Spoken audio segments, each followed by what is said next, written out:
What's up, guys? This is Dottie again with Gate 7 International, coming back with the third deep dive of the winter window. Really excited to get into this. We've got ourselves David Carmo from Porto that's coming in on loan to help bolster the defense, bolster our center back reserves.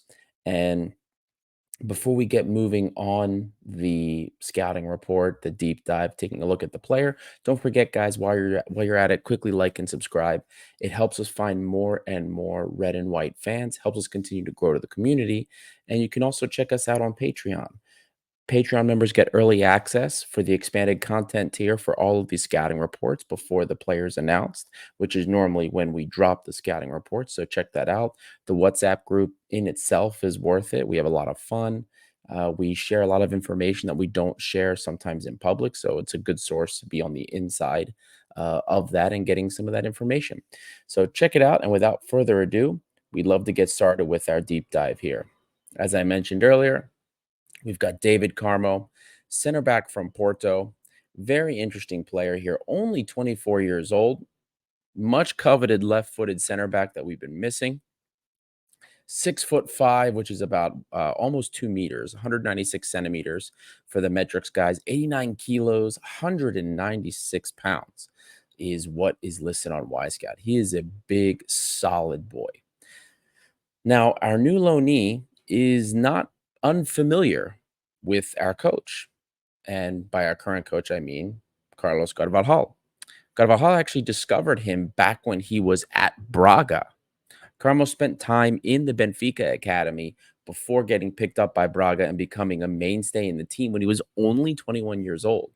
At one point, he actually had a release clause of 40 million euros, and he was being propositioned by multiple clubs in the top three leagues, including Roma, who at the time didn't have, they were trying to bring in Smalling on a permanent deal, but when it looked like they weren't going to get him, they actually brought in they were looking at David Carmo as a solution instead. Now, the loan signing includes a about 14 million euro buyout option, which pretty much means that this is just a band-aid. It's going to solve, being brought in to solve our issues in the short term. We're never going to activate that buyout option, especially one that's over 10 million. Now, as a center back, he is very competent as a ball carrier and very comfortable receiving and distributing the ball out of the back. Confident enough to dribble on a player instead of always playing the ball backwards or even laterally. He's a left footer, gives us something that we sorely lack, especially with the departure of Freire. Not that Nicolas Freire was really anything that was much of a help anyway. And he also has experience playing in a back three as well as a back four. Large body and for sure a strong defender with an aerial presence. Now, we're going to start, as we always do, with our goal creation and take a look at the data.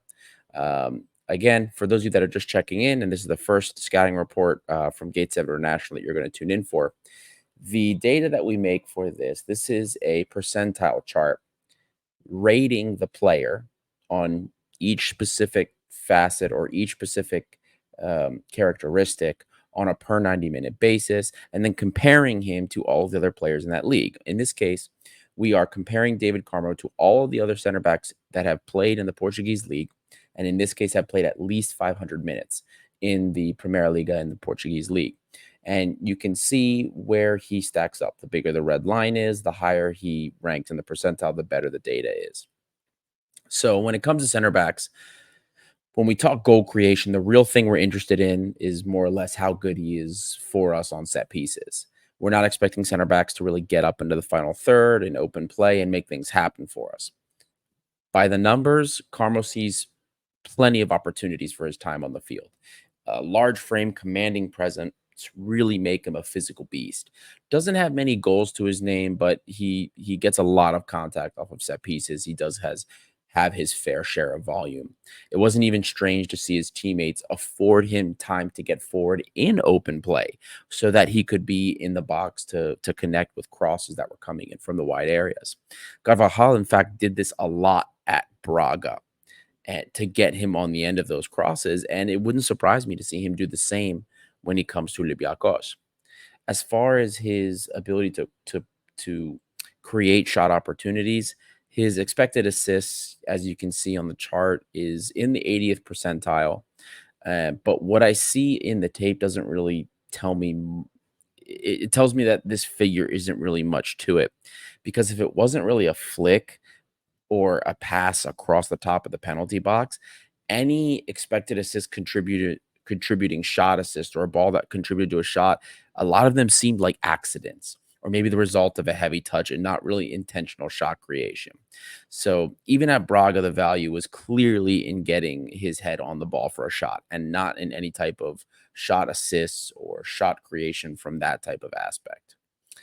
In the next part of the analysis, we're going to look at his build-up characteristics, and really, this is where there's a lot of value in this player. He's an incredibly comfortable player in terms of seeing volume on the ball. He loves to receive the ball. He doesn't shy away from the ball. Competent dribbler when getting out of the final third. Um, Nothing too fancy, but uses his size and quality first touch to really get out of trouble.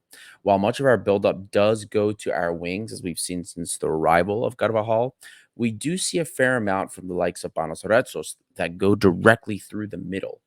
Sometimes even bypassing our deeper center mids like Mari and Eze to go directly to somebody like Cosas Fortunis, who then breaks in possession and moves the ball from there. Carmo possesses the quality to help distribute into the middle and final third directly. He also has a surprising amount of vision for a center back as well. Compared to the other center backs in Portugal, he has much more of a penchant for cutting defenses with excellent long balls to connect with a runner. And while I wasn't wowed by his time at Portugal, or I should say at FC Porto, he definitely seemed to have more control and freedom to do what he wanted when he was at Braga with Carvajal. At Porto, he was still solid in possession in the time that he did see the field so far this season. You can see in the data here, he was in the 90th percentile in multiple categories of possession.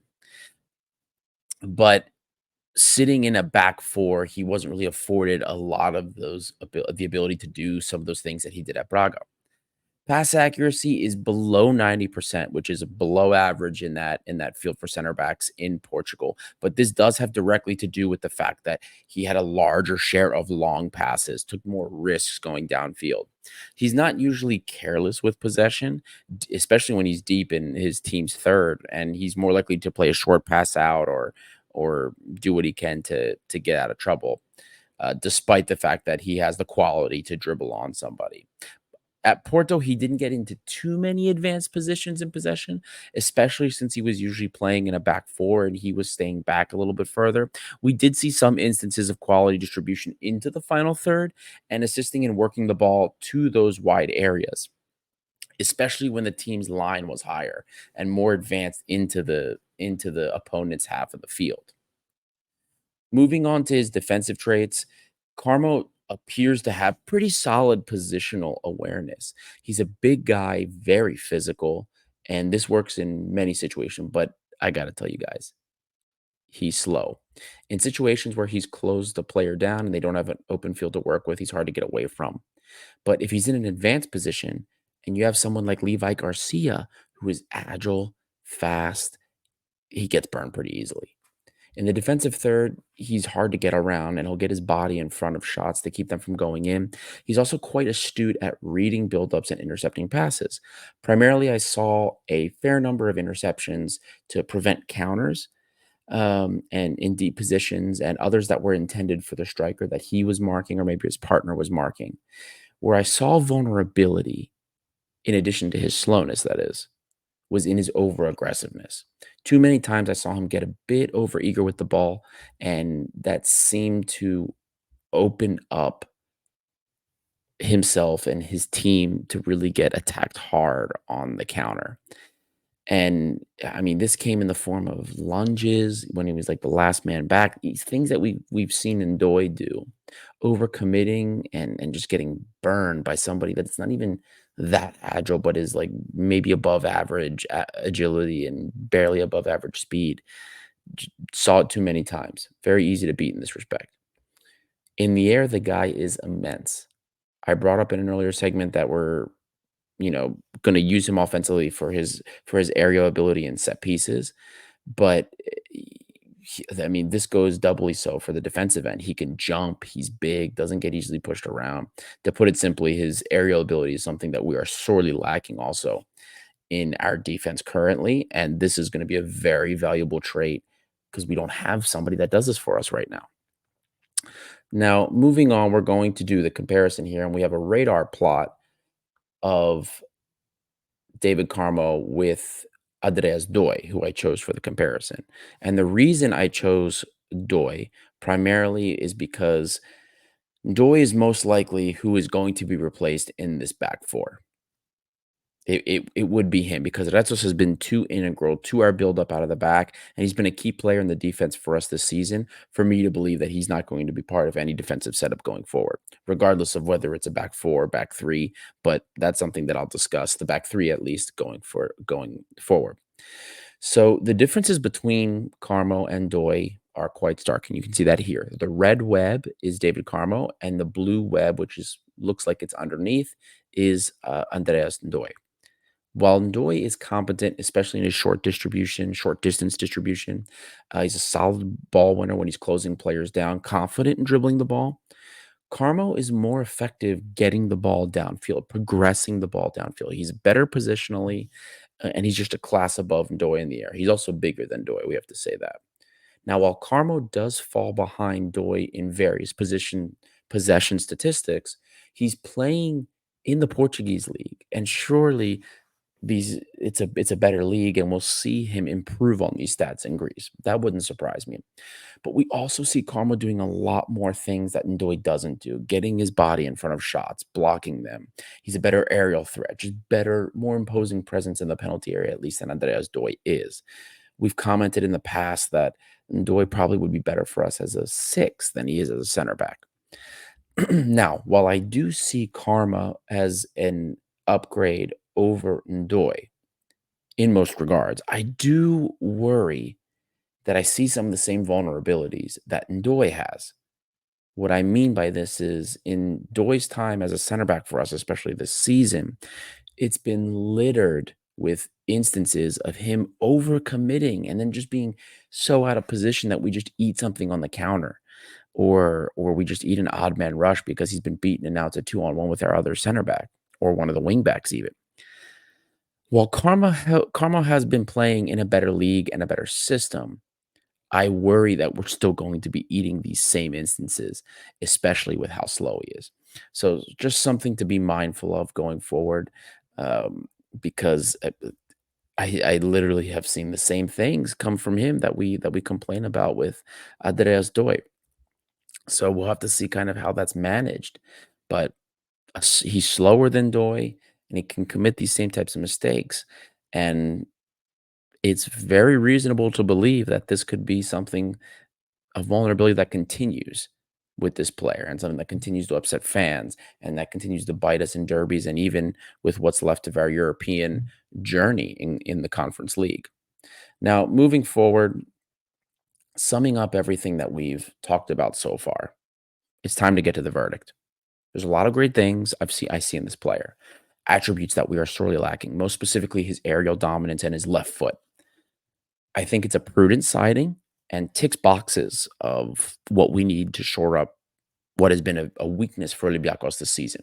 We've talked about the center back weakness all season long, even though there's other things that have contributed to that, but the center backs have been very poor for us all season. It does bother me that this is another loan move with an out of reach buyout option. It just signals that it's a band aid to get us through the season. If we manage to bring in Gaston Hernandez, I'll feel much better about the loan, especially knowing that we have something of permanence going into the summer. Assuming Hernandez makes it in, it also begs the question of whether or not we're going to see a back three moving forward. We've already seen how involved our wingbacks are under Cavallal, and it's if not for the lack of depth, I probably would have put money on the fact that we would be in a back three right now. But we just didn't have the personnel to make it work. We didn't have enough personnel to make it work. But if we're excluding Hernandez as a factor in this equation, the thing that's preventing this from being a two thumbs up signing for me, an excellent signing for me, is the fact that it's another loan. On paper, this is exactly the type of player that we need to help out our backline, even with his vulnerabilities. I'll roll the dice if I'm Carvajal. I'll roll the dice with this signing, with his slowness and his over aggressive tendencies, if it means that I don't have to lose my mind anymore over set piece issues. I'll take that, especially if we're running a back three. There should be enough cover for the slowness, in my opinion. But that being said, this transfer is thumbs up and a half. So, which is pretty good. I have a pretty good outlook on this transfer all in all. Overall, I also have to say I'm pleased with the business that Pedro Alves has done so far. The 3 signings to the first team are very clear in terms of how they fit in the system, which is something that was a little bit more vague to us over the summer with Diego Martinez because we didn't know the system that was going to be played and the profile of the players with the way that we started to see how we were playing we didn't know how it was going to play out. These are very clear. Whether they do or do not work out will be for different reasons, but their role in the system is very clear, and it's very clear how they're going to fit. I also like that Pedro is doing business that will be for the summer as well. Even if players like Costinha and Chiquinho won't be available for the winter, they're going to solve some of the issues, just some of the mountain of issues we're going to face in the summer with basically an entire roster that'll be out of contract. But that's a discussion for another show. I hope you guys enjoyed the deep dive and found the information valuable. Looks like I'll have at least one more of these to do for our second center back of the window. And if Chiquinho makes it in earlier, then we'll have him too. So don't forget to like and subscribe and join our Patreon community for early access to these scouting reports and other great content. My name is Adi. This is Gates International by the fans for the fans. I hope you enjoyed the deep dive.